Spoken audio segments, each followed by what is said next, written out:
This video demonstrates getting started with the ServiceNow Approvals mobile app to manage requests.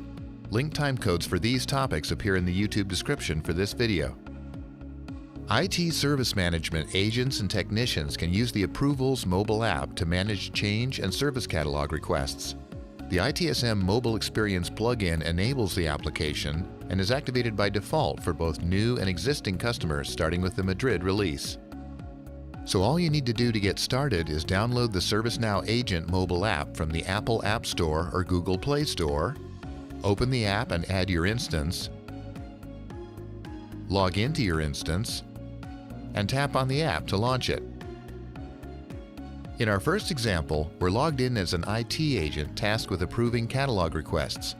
We have notifications enabled here, and we just received one for a pending approval. We can swipe down to view and access it, or view it in the notifications list. We can click to open it here, or tap My Approvals and open it from Pending Approvals. In the Related tab, we can view related lists, which in this case displays the requested items. This request contains a lot of items to scroll through.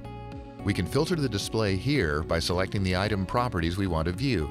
For example, let's select only the laptop and stand-up desk request.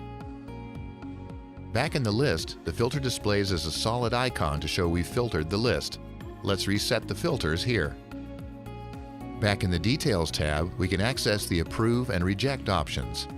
If we reject the request, we need to describe the reason. But in our example, we're ready to approve this request.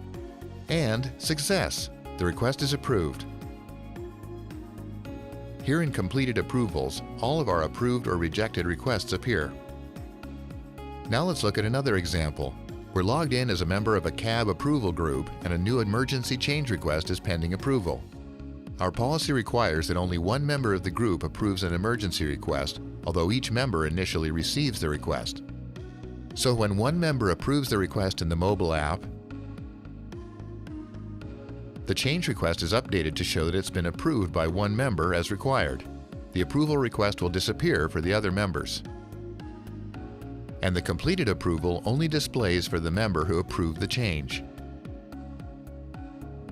For more information, please see our product documentation, knowledge base, or podcast, or ask a question in the ServiceNow community.